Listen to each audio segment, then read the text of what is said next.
Is this the right way to divvy up the blame? No. And what I'm starting to see, and my grandfather used to say this all the time, he said, boy, people will never divvy up credit correctly like they will blame. Now, I've never heard anybody, when it comes to winning these Super Bowls, mention anything about the offensive line.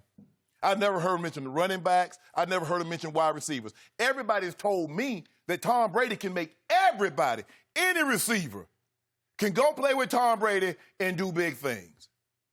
Here's your chance, Tom.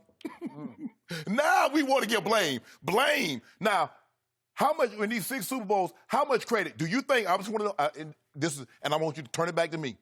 In those 6 Super Bowls, do you think WEEI gave Tom Brady 20% of the credit? Is it my turn? Or I just asked you, Skip, I said. Are you asking the wall or me? Skip, I don't know. You're looking at the wall, and I don't know if I'm supposed to answer. If I answer, you might say, I thought it was my turn. I think I know where you're going. No, hold on. If WEEI, if I were to ask them, do you win these 6 Super Bowls, are you giving Tom Brady only 20% of the credit? Yes or no? I'm asking you. Is WEEI going to give Tom Brady 20% of the credit? I can't speak for WEEI. I don't know, but I assume it would be much higher than 20%. Why? So why you want to give him much more of the credit, but so few of the blame?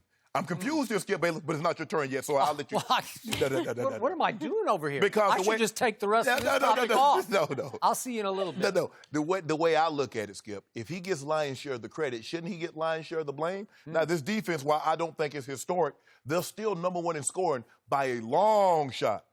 But Tom Brady offense is 30th in scoring since that 8-0 start. 30th. So the last 5 games, they're 30th. That's pedestrian, Skip Bayless. My turn? It's easy to say, well, I just want to know, Skip, because, see, what you told me is that Chris Hogan wasn't that good. You told me that Amendola wasn't that good. No, I didn't. I love Danny Amendola. You told me you didn't want Chris. You told me Chris Hogan, get him out of here. You told me last year you told me get him out of here. Now you're putting words in my mouth. You told Chris Hogan, Chris Hogan? Who is he? I told you he could run. 7-11. But now you want him. Always open. Okay, so now you want him. Yeah. I mean, he ran 4.5. So, look, Skip, of course, when you lose Gronk is arguably the greatest tight end to ever play. There's no replacing that. But look at what he won the Super Bowl. Now, if I'm not mistaken, Skip, I'm going to let you have it after this. You take as much time as you need. They were down 28-3 against Atlanta. There was no Rob Gronkowski. He had Julian Edelman and James White. But there was a guy that never played another game that had 5 targets, 4 first-down catches. Malcolm Mitchell. Now, did anybody say, oh, Malcolm Mitchell, he's a must-have? After that, he never played another down. Got hurt. Had a knee injury, couldn't play anymore. I thought he was really good. So all I'm asking, if you want to give Tom Brady only 20% of the blame for these woes, you must only give him 20% of the credit for those yo's. Take it away, Well, Counselor. that was deep. I don't know if I can follow that. You can't. I'm not going to give 20% of the blame to Tom Brady. I'm going to give 15% because I'm going to give 75% to the guy who deserves it, the guy who buys the groceries and cooks the meals, Bill Belichick. What did you tell me before? He knows every move this team makes. He does. Every little move. Every. He is responsible for that roster from top to bottom. Bottom includes Gunnar Olszewski, who was actually had a big role in this offense until he got hurt and is on IR. I never thought I would see the day where Tom Brady would miss Gunnar Olszewski. He was actually playing a lot of wide receiver for the New England Patriots, as well as giving him a little spark as a punt returner. He's gone. We miss you, Gunnar. We needed you. I think Brady picked him out of the crowd before a game and said, what's your name? Gunnar. Oh, come down here. One of those guys. So here's the point. Bill Belichick had to see all this coming because you can't go forward with a group of wide receivers with an aging Julian Edelman as #1, and he now leads the whole NFL in drops. The Patriot receivers as a group lead the whole NFL in drops.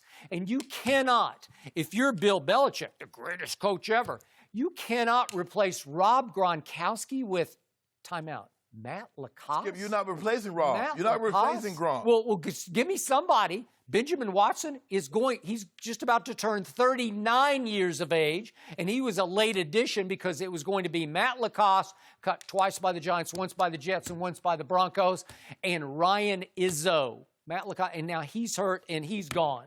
Really? So this is it? Guess what? The Patriots receivers in catches as a group are 31st in the NFL, and in touchdown catches are dead last in the NFL. Guess what? The running game that was so strong through the playoffs, it led the whole playoffs in rushing. It is now 23rd in the league in regular season rushing. Why is that?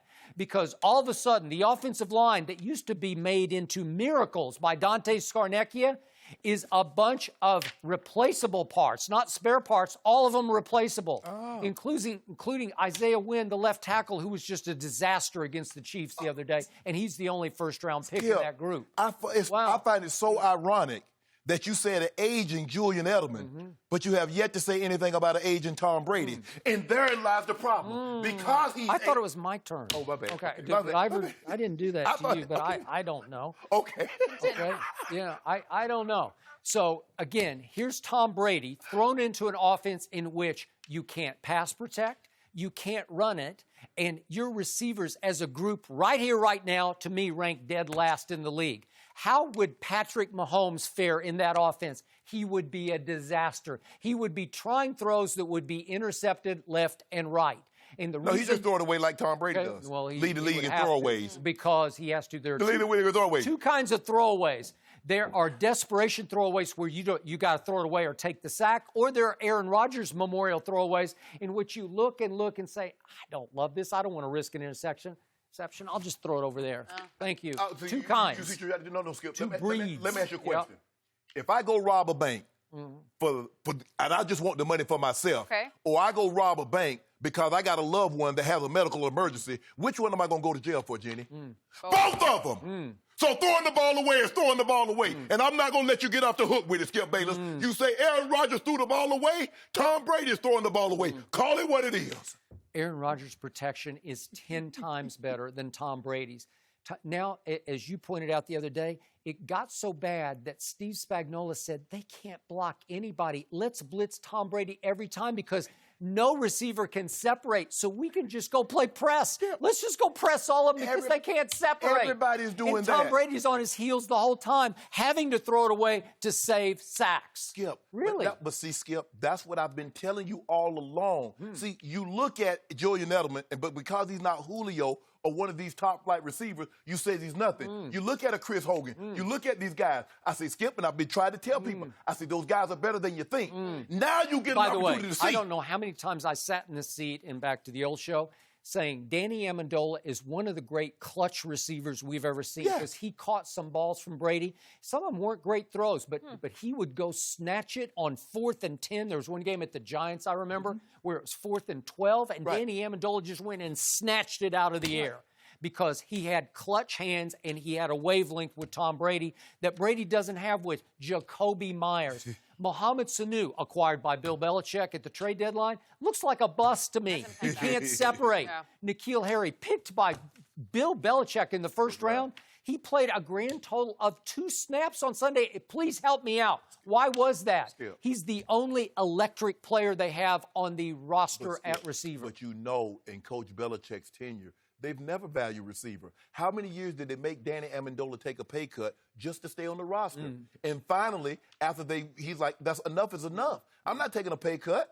I'm going. He's a free agent. He went to Miami. I think he went to Miami first, got money, and then when he ended up in Detroit. But Skip, that's what I've been telling you. Everybody says Tom Brady can make anybody. Well, if he can make anybody, make those guys. Well, he's struggling to do that now because he's hitting rock bottom. But Skip, and by the way, you spent this whole show telling me just how much quote-unquote criminal genius that Bill Belichick has. He can be a criminal genius.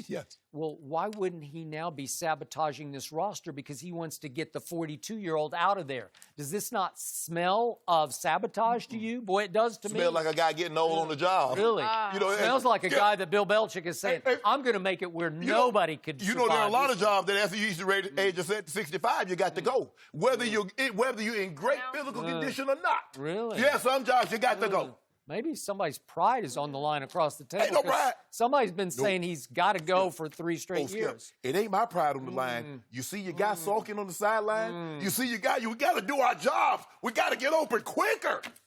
He might be going home to his wife saying, Crying. That coach is trying to crying. me in. He's crying. Just maybe I might have to go somewhere else and stick it to him next year. We'll do that. Yeah. You ain't going to stick it to nothing. It's over. Okay. Yeah, just let him go to the Chargers next year and see what happens. I think that could happen. Oh, yeah, I think that's very well. What do you do with a Keenan Allen? The dynamic between Belichick and Brady will forever be the most fascinating relationship around here.